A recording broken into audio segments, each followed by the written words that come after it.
How to Invest in Real Estate, a beginner's guide. All right, Paul Ezel, the virtual investor here. And today's episode, we're going to go over how to start out in real estate investing. What is the best way? And for me, personally, the best way, and I recommend this to all of our students, is to look at bank REOs and online auctions. And the reason it's the best way, one, you could do it with just yourself. You don't need a team of people to help you with this. It could be a one-man show, and you could do this part-time or you could do this full-time. It is a different model than what everybody else traditionally does, where they do direct to seller or do pay-per-click marketing and try to meet up with home sellers and do a deal. We do analyzing. We teach our students how to analyze deals and figure out if it is in fact a deal.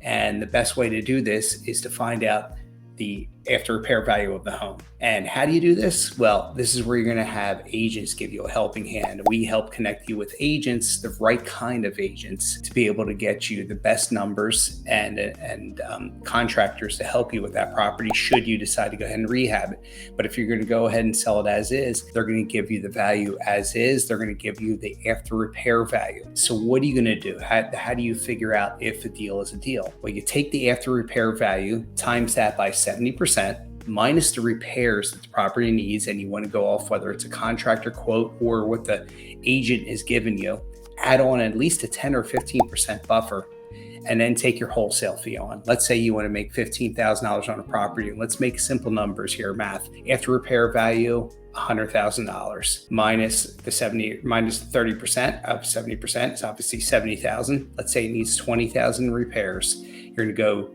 25 to be safe. So now you're down to 45,000 minus the wholesale fee you want on there. Let's say you want 20,000. Then you're going to go down to $25,000. That's the maximum allowable offer. That's what you're going to be able to offer to purchase this property for wholesale. Again, it's just a sample. A lot of other different markets are going to be a lot higher than this price point, but our bread and butter and what we teach people to give lowest risk is to be at the lower end price point.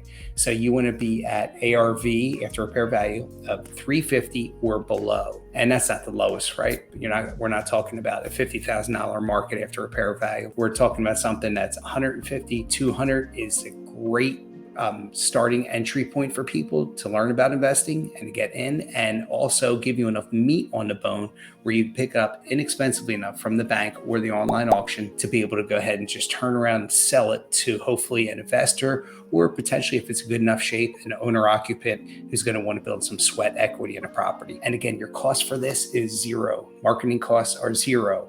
And that's why this is the easiest barrier of entry. And also why it's great, you don't have to field phone calls from a seller. And because of that, you can go on vacation or do things you want, not have to worry about your phone ringing about potential deals. You are analyzing the deals on your time. You can do that in the evenings after you put the kids to bed, everybody goes to bed.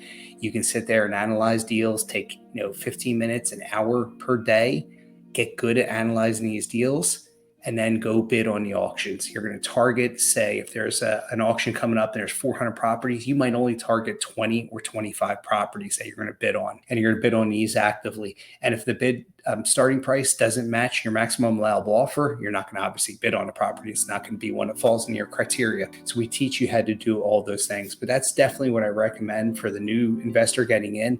Easiest barrier of entry. However, you will need funding. Remember, these are bank-owned properties. You can't assign the contract. So you're going to need a money partner potentially, unless you have the funds to be able to close. But again, this is still the easiest, lowest barrier of entry, and you don't have to worry about any marketing costs. All right, guys, catch you in the next episode.